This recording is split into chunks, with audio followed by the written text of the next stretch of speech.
On a réussi qu'il y a un jet dans les dents, c'est bon. Salut tout le monde, je suis très contente de vous retrouver aujourd'hui pour une nouvelle vidéo où on va se parler série qui est ma plus grande passion dans la vie, surtout en ce moment, et je suis sûre que vous êtes comme moi parce qu'on est tous dans la même galère.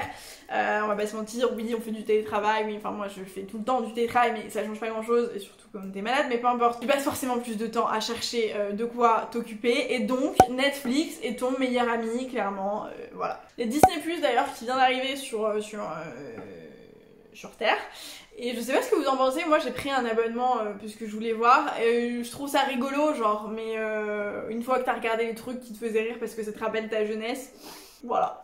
Mais soit, je vais vous parler du coup des séries que j'ai terminées ou que je regarde en ce moment pour vous donner un peu d'inspiration, parce que je sais que vous en cherchez forcément, je le sais parce que je suis pareil et je suis en PLS et je passe ma vie sur Instagram à vous demander qu'est-ce que vous regardez, qu'est-ce que machin. À savoir que je suis une très très grande consommatrice de séries en tout genre, donc je vous ai fait plusieurs vidéos déjà sur la chaîne sur le sujet. Si jamais vous n'êtes pas abonné à la chaîne, je vous invite à le faire en cliquant ici ou je ne sais toujours pas. Je reprends mes petites notes du coup, et donc je vais vous parler des séries que j'ai regardées ces derniers temps. J'espère que je vais vous apprendre des trucs. Je pense qu'il y a des séries un peu genre inédites dont tout le monde ne parle pas. Je vais commencer par la série que je suis en train de regarder en ce moment même, que je n'ai pas encore terminée, qui est la série Toy Boy, qui est une série espagnole. Encore une fois, c'est ce que je vous disais dans mon dernier vlog et sur Insta, je vous dis c'est un truc de fou en ce moment. Il y a une espèce d'explosion du cinéma espagnol, et je trouve ça très très chouette qu'on mette en avant les Européens. Mais tout est espagnol en ce moment, toutes les séries sont espagnoles, tous les films, etc. Donc Toy Boy, en gros, c'est l'histoire d'un mec qui est comme le nom de la série l'indique, est Toy Boy, donc est stripteaseur, go-go dancer, tout ce que tu veux. En gros, son métier c'est de danser pour les gens. Et en fait, dès le début du premier épisode, tu le vois qui se fait arrêter pour meurtre. En gros, il avait une relation avec l'une de ses clientes un peu sérieuse, enfin le gars était complètement amoureux d'elle, et il a été ici à une soirée, un truc, et il s'est retrouvé accusé du meurtre de son mari à elle, parce qu'elle était mariée. On l'a retrouvé en gros brûlé sur son bateau, et on a pris le mec en flagrant délit, le stripteaseur en flagrant, le Toy Boy en l'occurrence, en flagrant délit, en mode le gars était sur le bateau, un peu il shootait, il savait pas ce qui s'était passé. La police est arrivée, donc bam, le gars c'était la seule personne sur place et tout, donc il allait en prison pendant 7 ans, et en gros tu le vois à la sortie de prison 7 ans après, c'est pas lui qui l'a tué, donc il sort de prison et il veut prouver à tout le monde, à son ancienne maîtresse et à tout le monde, à la justice, que c'est pas lui qui est responsable. Donc avec l'aide d'une avocate, tu vas suivre ses aventures, tu vas aussi suivre l'aventure de ses potes stripteaseurs qui vivent des trucs plus ou moins difficiles, etc. et de cette famille du coup qui l'a accusé de meurtre, de cette femme qui avait un impact, une influence monstrueuse sur lui, etc. Donc ça mêle pas mal de choses, ça mêle la romance, un côté un peu policier, un côté un peu intrigue, etc. Je trouve que c'est quand même assez léger, et pour autant ça accroche bien. Les épisodes sont très très longs, ça fait passer le temps quoi. J'ai fini la mini-série qui pour le coup a que 4 épisodes je crois, qui s'appelle Unorthodox, qui est une mini-série que j'ai dévorée. J'aurais adoré qu'il y ait plus d'épisodes, que ce soit pas qu'une mini-série. C'est en gros l'histoire d'Esti, j'ai toujours envie de dire Desti, qui est une jeune femme de 19 ans qui fait partie d'une communauté ultra orthodoxe juive de Brooklyn, de Williamsburg précisément. C'est rigolo, enfin je sais pas si c'est rigolo, mais la dernière fois quand on avait encore le droit de voyager et qu'on était à New York l'année dernière, un an et demi je sais plus, avec mon copain, on était passé dans ces quartiers et on avait vu un peu comment ils vivaient, etc. On voyait ces gens sortir, on voyait les bus dédiés, enfin bref. En gros, j'ai retrouvé un peu tout ce que je voyais dans cette série, mais de manière Inception, genre à l'intérieur de cette communauté, pour essayer de mieux comprendre. J'ai trouvé ça hyper intéressant. Et en gros, tu vois cette fille de 19 ans qui en peut plus. C'est donc évidemment une communauté qui a des règles très très strictes, etc. Et donc elle veut sortir de ça. Elle a une passion pour la musique. Elle décide de partir à Berlin où vit sa mère. Et voilà, en gros, elle est mariée. Ah oui, un peu d'expression, elle est mariée.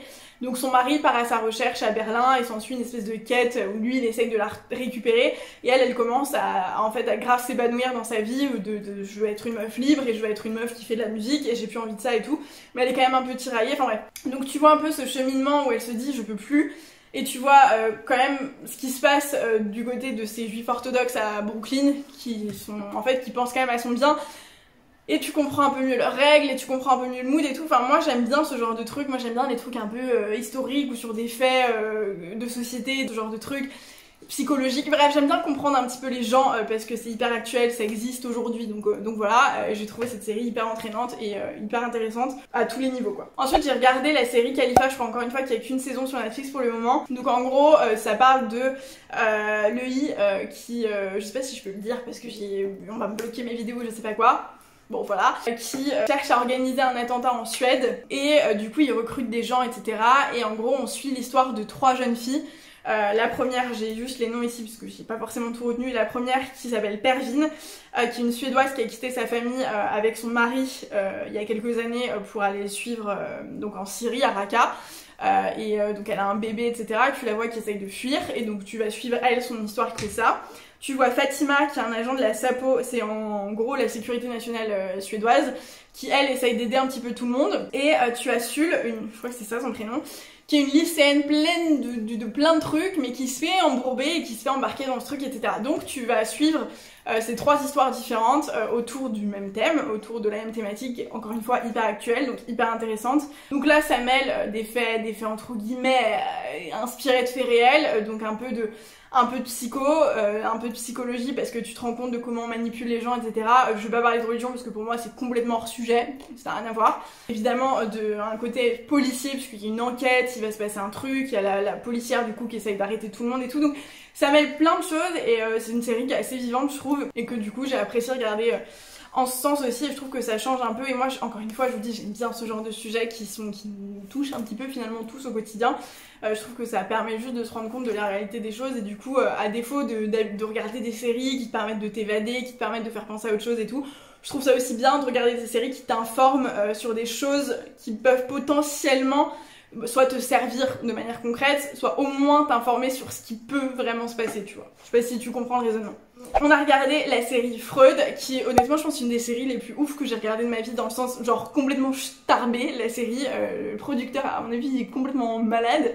Moi j'ai beaucoup aimé regarder cette série, on l'a fini en Australie je crois. En gros, c'est l'histoire de Freud, Sigmund Freud, donc le psychanalyste, enfin celui qui a inventé la psychanalyse pour celles et ceux qui ont bien suivi leur cours de français et de philo. Et donc en gros tu le suis. Il est encore un peu dans sa jeunesse, je pense qu'il avait genre la trentaine. C'était précisément en 1886 à Vienne, donc en Autriche. Je vous lis juste un petit peu le synopsis.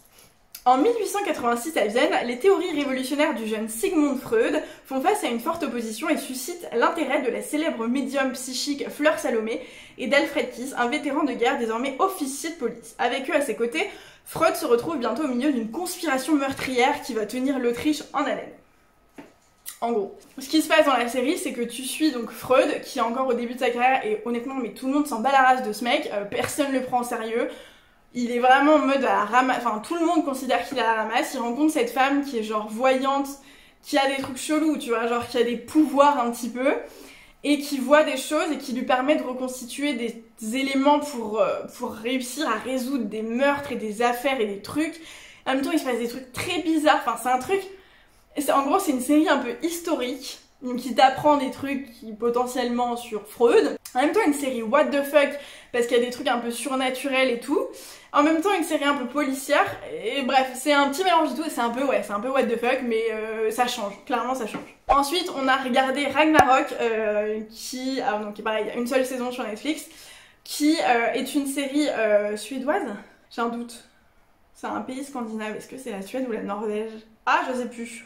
Peu importe, qui se passe dans un pays scandinave, nous qu'on a regardé en VO, alors nous toutes les séries, je dis nous parce que très souvent je regarde les séries avec mon copain, on regarde les séries en VO, peu importe la langue, je trouve que c'est beaucoup plus intéressant, pire t'as le sous-titre. Donc en gros Ragnarok ça veut dire je crois genre la fin du monde, ça veut dire quoi l'apocalypse ou un truc comme ça. En gros c'est une série qui est tournée aujourd'hui, donc avec où tu vas suivre un groupe d'adolescents, un jeune précisément qui emménage dans une ville qui s'appelle Eda, où c'est une petite ville très bizarre, où genre les habitants sont très étranges, où le climat est très bizarre, il se passe des trucs un peu chelous, et le mec fait une rencontre au tout début du premier épisode avec une vieille dame qui lui transmet comme un truc, comme un pouvoir, un truc machin, et en fait toute l'histoire de la série ça va être de comprendre le lien entre la mythologie nordique avec les dieux etc, et de ce qui se passe actuellement. Et tu vas te rendre compte que potentiellement dans la ville il se passe des choses un peu surnaturelles aussi qui ont un lien avec cette mythologie, etc. Que le mec il va commencer à développer des pouvoirs, enfin il va y avoir aussi des petites tragédies, enfin des petites, pas si petites, qui vont amener aussi à des enquêtes policières. Donc c'est un truc un peu actuel avec des enquêtes, des trucs, des sujets sur le climat. Il y a une fille qui ouvre une chaîne YouTube pour parler d'un sujet aussi. Donc ça mêle des trucs hyper actuels avec des trucs très anciens sur la mythologie nordique, etc. Donc j'ai trouvé cette série très très cool. Encore une fois, ça change complètement de ce qu'on a l'habitude de voir, donc j'ai beaucoup aimé. Pour rester un peu dans le sujet de tout ce qui est mythologie nordique ou juste du monde scandinave, on a dévoré Vikings comme tu veux, en Australie et on l'a terminé dans l'avion pour rentrer en France. Moi j'avais déjà regardé les deux premières saisons je pense, il y a genre plusieurs années, toute seule, et là on cherchait des séries et je me suis dit que c'est une série qui pourrait plaire à mon copain, donc on a re-regardé et en fait j'avais tout oublié, donc c'était très cool. J'ai le seum parce que sur Netflix il manque les 5 derniers épisodes de la saison 5, donc de la dernière saison à date, j'ai pas compris, j'étais très frustrée, peu importe. Donc, comme son nom l'indique, c'est une série sur les Vikings qui est en gros un groupe mené par Ragnar Lodbrok, qui est l'un des Vikings les plus populaires, qui relate un peu des histoires, des faits réels en fait. Tu vas voir comment il va évoluer, comment il va passer d'un simple fermier à roi de Norvège / Suède / bref la Scandinavie, et tu vas voir l'évolution de sa famille, l'évolution de sa vie, etc. Et tu vas voir aussi l'évolution de ses conquêtes. Il va avoir plein de projets d'expansion entre guillemets, il va vouloir aller conquérir l'Angleterre, ensuite la France, bref plein de choses. Et donc encore une fois je trouve ça très intéressant parce que ça mêle des faits historiques et que je trouve que ça nous apprend des choses. Très clairement j'avais mon téléphone à côté, à chaque fois qu'il se passait un truc j'allais sur Wikipédia pour chercher Roi Egbert c'est qui, Jarl machin c'est qui machin, et en fait c'est toujours des personnages qui ont vraiment existé et des attaques qui ont vraiment eu lieu et des trucs machin, donc je trouve ça hyper intéressant. À côté de ça la série elle est ouf parce qu'elle est remplie d'action et de suspense. À chaque épisode t'es genre oh je veux savoir la suite. Elle est hyper gore comme série, c'est vraiment très très gore, genre il se passe des trucs, parfois je suis là genre tu me dis quand c'est fini, et puis il y a des histoires d'amour aussi, bref c'est vraiment une série un peu variée qui est plus dans l'action, plus dans l'effet un peu de violence, de guerre et tout, et qui est très cool aussi je trouve. Ensuite on a regardé le Bazar de la Charité, pour ça on avait été invités avant de partir en Australie. Avant même de déménager, je crois que c'était fin d'année dernière, on avait été invités par Au Féminin dans les locaux à regarder le premier épisode, je me rappelle, de la série qui était diffusée sur TF1 mais aussi sur Netflix. Et on avait accroché de ouf avec le premier épisode, mais entre temps il s'était passé plein de trucs, on n'avait pas regardé, on n'a pas la télé pour info, donc voilà. Et donc on a re-regardé, en gros c'est l'histoire, donc c'est une histoire vraie également, c'est l'histoire de l'incendie, le premier incendie le plus dévastateur de Paris, qui a eu lieu précisément le 4 mai 1897. Qui a détruit le Bazar de la Charité, où il y avait une manifestation caritative qui était tenue à ce moment-là, une espèce de soirée de bienfaisance quoi, qui a fait plus de 120 morts et quasiment que des femmes de la haute société et leur personnel, donc leurs servantes, etc. Donc déjà en termes de valeurs humaines, etc., ça t'en dit long sur l'époque, et on va pas se mentir, je pense que si ça arrive aujourd'hui on serait pas beaucoup plus loin de ça. Tu vois tous les mecs qui sont en train de pousser les femmes en mode non mais dégagez et tout, et évidemment bah, du coup ils passent, bref c'est... Le premier épisode est genre waouh. Et du coup il va y avoir tous les conséquences de cet incendie, donc les différentes morts, parce que c'était un cercle, voilà, on va suivre ce cercle un petit peu de la haute bourgeoisie parisienne à ce moment-là, avec toutes les personnes qui sont décédées, l'incident sur les vies de chacun. Il y a une femme qui va mentir, qui va se faire passer pour morte pour fuir son mari. Bref, il se passe plein de choses, donc encore une fois ça mêle des faits historiques, c'est toujours la même chose, mais ça mêle aussi histoire d'amour, il y a une enquête policière pour comprendre d'où vient l'incendie, etc. Donc jusqu'à la fin on sera un peu en mode mais qu'est-ce qui s'est vraiment passé et tout. Il va y avoir ces histoires aussi un peu what the fuck où tu dis elle est morte, elle est pas morte, c'est qui, c'est vivant machin. Donc vraiment c'est une série française pour le coup, pour info, qui est hyper intéressante, hyper chouette je trouve, encore une fois ça change. Et très facile à regarder, et je trouve que c'est une très bonne série française. Et je veux pas faire ma langue de bois mais je trouve que c'est rare, donc je le souligne. Ensuite, dans un délire carrément plus léger, j'ai regardé 2 séries. C'est même pas des séries, parce que c'est pas vraiment des productions pour moi, même si évidemment il y a un gros budget de production et qu'en vrai c'est des productions. La première, c'est Love is Blind, qui est une série américaine et qui est exactement, enfin qui est une série réalité. En gros ouais c'est ça, c'est des séries réalité américaines, et en gros c'est exactement ce que tu attends d'une série américaine. Voilà. En gros l'histoire c'est genre un groupe de personnes qui est réuni dans une espèce de bâtiment, les meufs et les mecs sont séparés et ils se voient pas et juste ils se parlent dans des espèces de box séparés par un mur, ils se parlent, ils échangent, le but c'est de trouver l'amour et de se marier sans jamais voir la personne. Donc la première étape, ils sont dans leur boîte, ils discutent avec tout le monde et tout, plusieurs fois, plusieurs heures et tout, ils se lient d'amitié, non mais ils se lient, ils lient une relation, enfin ils créent une relation chacun et tout, et à la fin ils doivent choisir, en gros, s'ils ont eu un crush par la parole, par le fait d'avoir appris à connaître la personne et tout, ils doivent se dire en gros, ok, moi je veux partir avec un tel, et à partir de là, ils se voient, à partir de là, ils partent en lune de miel, enfin pré-noces, genre, au Mexique. Donc c'est la première fois en gros qu'ils vont vraiment se voir, vraiment passer du temps ensemble et tout. Et après ça, s'ils se sont pas quittés, ils partent vivre en gros chacun l'un chez l'autre pendant plusieurs semaines avant le mariage qui a lieu genre un mois après, où du coup ils doivent se dire soit oui soit non. En gros c'est le jour du mariage où ils vont décider s'ils se marient vraiment. Donc en gros jusqu'au dernier épisode de la série réalité, t'es tenu en haleine de ouf parce que t'es là en mode ok, ils se sont embrouillés, mais en fait finalement ils ont l'air de bien s'aimer. Et en fait moi pendant tout le truc j'étais en mode mais what the fuck, tu peux pas épouser quelqu'un que tu ne connais pas, même si potentiellement un mois, tu l'as vu pendant un mois, genre non, mais bref, c'est rigolo, c'est américain, c'est quand même what the fuck, c'est vraiment américain. C'est plus en mode à prendre au 8 millième degré, genre juste pour te détendre la nuit quoi. Et entre guillemets un petit peu dans le même genre, j'ai regardé The Circle Game que j'ai fini aussi, qui est pour le coup une série réalité française, mais je crois qu'il y a aussi enfin moi j'ai regardé la version française, mais il y a aussi l'américaine. J'en peux plus des américains, donc j'ai regardé la version française. En gros, t'as un groupe de personnes, genre une dizaine de personnes qui sont chacun isolés, donc qui sont en confinement miskin avant le confinement, dans un appartement. Ils sont tout seuls, ils ont le droit de voir personne, et ils doivent échanger avec les autres via une application qui a été créée. Et donc le but c'est de se créer un profil et de se faire apprécier par les autres. Donc il y en a qui mentent sur leur profil en pensant que en se créant une personnalité qui n'est pas la leur, ou en usurpant, tu vois, en prenant un fake genre de quelqu'un d'autre, ils vont se faire apprécier parce que la personne a une jolie photo ou bref ce genre de truc. Donc ils vont créer un profil et tout, ils vont se parler par chat mais ils vont jamais s'entendre, jamais se voir, jamais machin.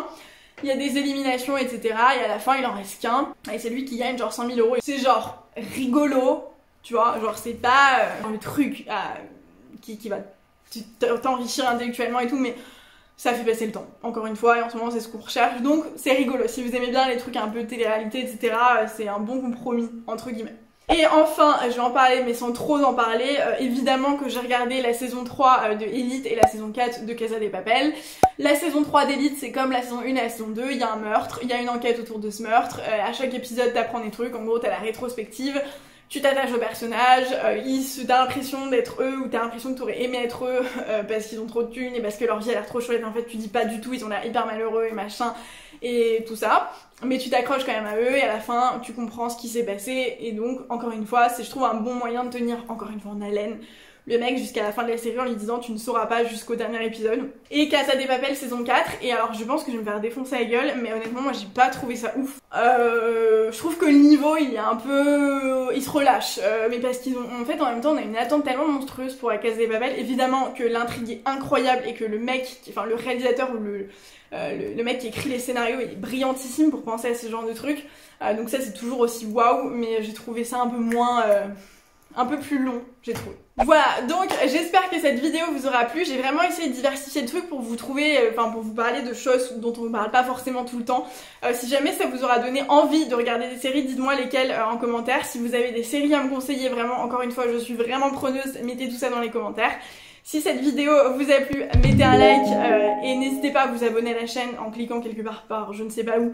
C'est gratuit et ça me fera très plaisir, ça vous permettra de suivre tout ce qui arrive. Moi je vous laisse, je vous retrouve très vite pour une prochaine vidéo. Ciao!